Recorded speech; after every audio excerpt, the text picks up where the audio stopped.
नमस्कार दोस्तों, यस राय मैथमेटिक्स में आपका स्वागत है। आ गए हैं आपके लिए रियल नंबर्स के एक नए वीडियो के साथ, जिसमें हम एमसीक्यू कर रहे हैं, इम्पॉर्टेंट एमसीक्यू जो पीवाईक्यू में आए हुए हैं। मतलब जितने भी रियल नंबर में जितने टाइप के क्वेश्चन बनेंगे सारा हम आपको करा देंगे। ठीक है, आज तीसरा वीडियो है जिसमें 6 क्वेश्चन हम लिए हुए हैं और बहुत ही इंपॉर्टेंट एमसीक्यू है। देखते हैं, पहला क्वेश्चन लिखा है, if n is natural number then 12 के power n can not end with the digit. 4 option आपको गिवन है, A 2, B जो है वो 4 है, C जो है वो 8 है और D जो है वो 0 है। करा है कि n अगर कोई नेचुरल नंबर है तो 12 के पावर n जो है वो कैन नॉट एंड, मतलब कि 12 के पावर n की वैल्यू चाहे कुछ भी रखिए आप, 1 रखिए, 2 रखिए, 3 रखिए, डॉट डॉट डॉट। ये जो 12 की पावर n है, ये इसका जो लास्ट डिजिट होगा, मतलब यूनिट डिजिट होगा, वो क्या नहीं हो सकता। तो ध्यान से देखिएगा कैसे सॉल्व करेंगे इस क्वेश्चन को।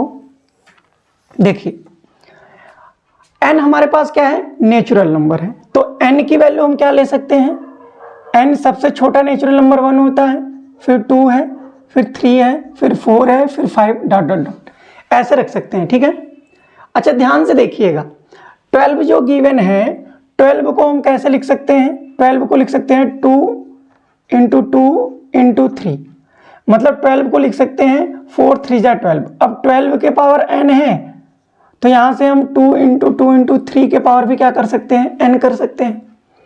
अच्छा यहाँ पे ये क्या आ जाएगा, 2 2 जा 4, तो ऐसे भी लिख सकते हैं इसको, 2 इंटू 2 के पावर n इंटू 3 के पावर n, और ये 2 कहाँ चला जाएगा, 2 का स्क्वायर है, मतलब 2 के पावर 2n इंटू 3 के पावर n। ऐसे हम लिख सकते हैं 12 के पावर n को। अब ध्यान से देखिएगा, अगर हम n की वैल्यू 1 पुट करें, इसमें n की वैल्यू 1, अगर हम पुट करें n की वैल्यू 1 तो कितना आएगा, 12 के पावर n 1 कितना आ जाएगा, 12 ही आ जाएगा।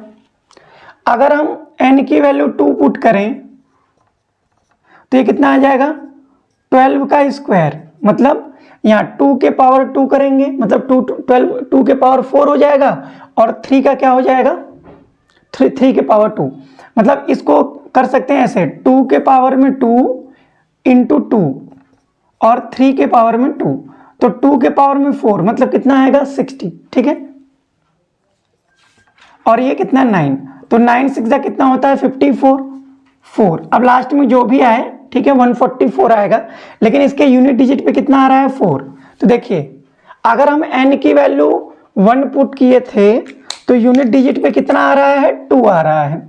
n की वैल्यू 2 पुट किए तो यूनिट डिजिट पे कितना आ रहा है, 4। अगर हम n की वैल्यू 3 पुट करके देखें क्या आता है, आप n की वैल्यू 3 पुट करके देखिए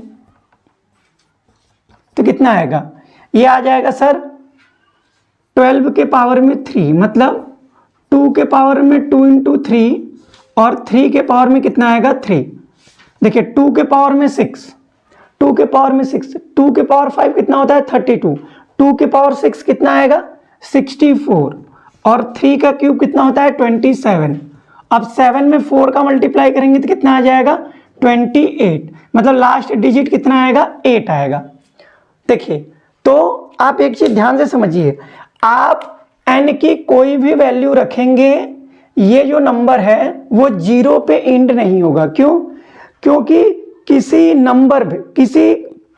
नंबर के यूनिट डिजिट पे 0 आने के लिए उसमें कम से कम एक पेयर होना चाहिए 2 और 5 का। ठीक है, अगर कोई नंबर 2 और 5 का पेयर रख रहा है एक भी, तो उसके यूनिट डिजिट पे 0 आएगा। लेकिन अगर किसी नंबर के प्राइम फैक्टराइजेशन में 2 और 5 नहीं आ रहा है, ठीक है, तो वो जो नंबर है वो 0 पे एंड नहीं होगा। ठीक, तो यहाँ पे 2 तो आया, 4 भी आया, 8 भी आया, लेकिन 0 नहीं आएगा। तो 12 के पावर n 0 पे कभी भी एंड नहीं होगा, मतलब यूनिट डिजिट कभी 0 नहीं होगी। n की वैल्यू आप कुछ भी रख दीजिए। ठीक है, तो हमारा ऑप्शन नंबर डी क्या होगा, सही होगा। अब आते हैं दूसरे प्रश्न की ओर। दूसरा प्रश्न क्या है, the LCM of smallest 2 digit composite number. ठीक है, 2 डिजिट का composite number, smallest composite number, and smallest composite number is, मतलब 2 डिजिट का स्मॉलेस्ट कंपोजिट नंबर होना चाहिए और केवल कंपोजिट नंबर होना चाहिए। इन दोनों का एलसीएम क्या होगा ये आपको बताना है। ध्यान से देखिएगा इसको कैसे सॉल्व करेंगे।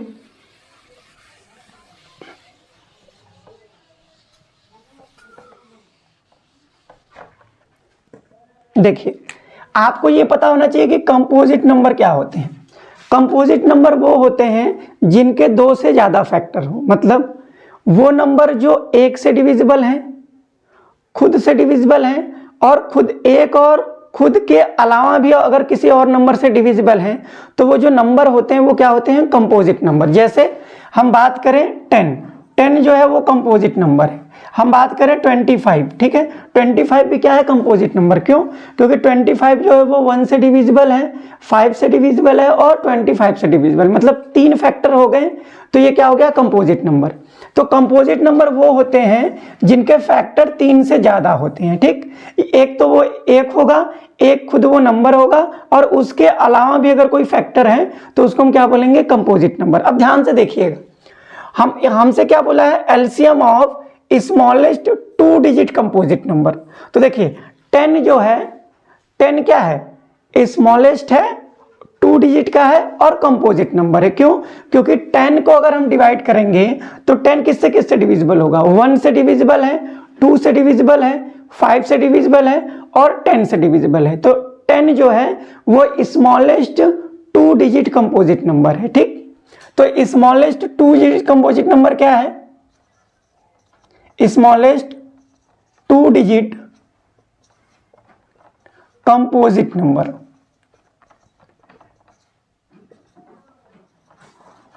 कितना है, 10। और क्या पूछा है, smallest composite number. Smallest composite number जैसे 1 जो है वो आपका कंपोजिट नंबर नहीं है, 1 क्या है, नेचुरल नंबर है। अच्छा 2 जो है, 2 भी आपका कंपोजिट नंबर नहीं है। क्यों? क्योंकि 2 के फैक्टर केवल 1 है और 2 है, तो 2 को बोला जाता है smallest prime number, smallest even prime number भी बोला जाता है, ठीक है। 3 क्या है, 3 1 से डिविजिबल है, 3 से डिविजिबल है तो प्राइम नंबर है। 4 देखिए, 4 जो है वो 1 से भी डिविजिबल है, 2 से भी डिविजिबल है और 4 से भी डिविजिबल है, मतलब 4 के जो है वो 2 से ज्यादा फैक्टर है, तो 4 जो है वो स्मॉलेस्ट कंपोजिट नंबर है। तो यहां पे स्मॉलेस्ट कंपोजिट नंबर क्या होगा, कंपोजिट नंबर वो कितना होगा, 4।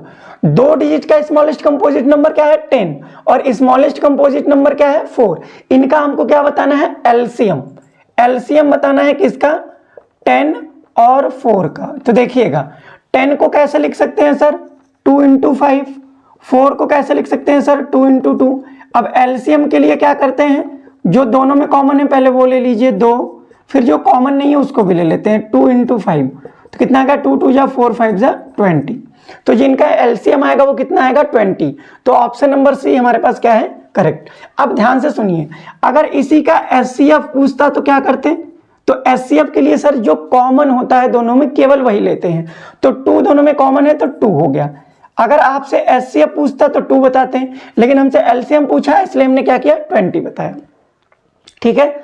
आपको बात समझ में आई होंगी। क्वेश्चन नंबर 3 देखिए, इंपॉर्टेंट है, एनसीईआरटी पढ़ेंगे तो आपको पता चलेगा। ये लिखा है, fundamental theorem of arithmetic is also called as, बीच में डैश दिया है, फैक्टराइजेशन थ्योरम, मतलब ये हमको फिल इन द ब्लैंक्स भरना है। तो याद रखिएगा फंडामेंटल थ्योरम ऑफ अरिथमेटिक को और क्या बोला जाता है, ये बोला जाता है यूनिक फैक्टराइजेशन थ्योरम। क्या बोला जाता है, यूनिक फैक्टराइजेशन थ्योरम। तो ऑप्शन नंबर सी क्या होगा, करेक्ट। याद रखिएगा फंडामेंटल थ्योरम ऑफ अरिथमेटिक को और बोला जाता है यूनिक फैक्टराइजेशन थ्योरम। तो यहां फिल इन द ब्लैंक्स की जगह क्या होगा, सी, मतलब यूनिक। अच्छा चौथा क्वेश्चन देखिए, चौथा है, the number 385 can be expressed as the product of prime factors. Option दिया है 5 × 11 × 13, बी ऑप्शन है 5 × 7 × 13, सी ऑप्शन है 5 × 7 × 11, डी ऑप्शन है 5 × 11 × 17। तो 385 का प्राइम फैक्टर कीजिए और बताइए कि 385 को किस तरीके से हम एक्सप्रेस कर सकते हैं प्राइम फैक्टर के प्रोडक्ट के रूप में। तो देखिए 385 को कर रहे हैं, 385। तो लास्ट में 5 है तो 5 से डिविजिबल कर लीजिए, तो 5 7 जा 35, 2 बचा 5 बचा, 5 5 जा 25। फिर 5 से डिविजिबल करिए, 5 1 जा 5, 5 5 जा 25। फिर 5 से डिविजिबल करिए, 5 3 जा 15, और ये कितना आ जाएगा 3 1 जा 3। ठीक, तो ये मेरे पास आ रहा है, देखिए फिर से डिविजिबल करते हैं, 5 7 जा 35 और 5 5 जा 25। क्यों? क्योंकि 30 नहीं सॉरी ध्यान से देखिएगा, 5 7 जा 35 और 38 में से 35 माइनस करेंगे तो कितना आएगा 3। फिर 5 7 जा कितना आ जाएगा 35। अब यहाँ से ये 7 से डिविजिबल होगा, सॉरी यहाँ 7 से डिविजिबल होगा, तो 7 से कितना, 7 1 जा 7, 7 1 जा 7। फिर ये किससे डिविजिबल होगा, 11 से डिविजिबल होगा, तो 11 1 जा 1। तो 385 को आप क्या लिख सकते हैं, तो ये लिख सकते हैं सर 5 × 7 × 11। तो ऑप्शन मैच कराते हैं, 5 × 11 × 13 ये नहीं होगा, 5 × 7 × 13 ये भी नहीं होगा, 5 × 7 × 11 ये ऑप्शन नंबर सी क्या होगा, करेक्ट होगा। ठीक है, अब चलेंगे क्वेश्चन नंबर 5 की ओर, थोड़ा इसको इरेज करते हैं भाई।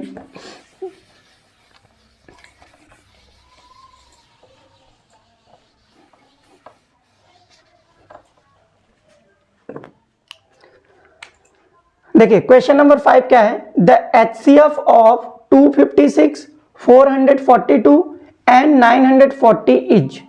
कह रहा है कि इस नंबर का HCF क्या होगा, ये 4 ऑप्शन आपको गिवन है।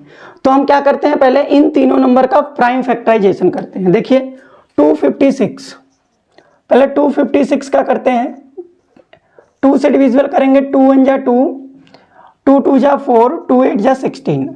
फिर 2 से करेंगे, 2 6 जा 12, 2 4 जा 8। फिर 2 से करेंगे, 2 3 जा 6, 2 2 जा 4। फिर 2 से करेंगे तो ये 16 आ जाएगा।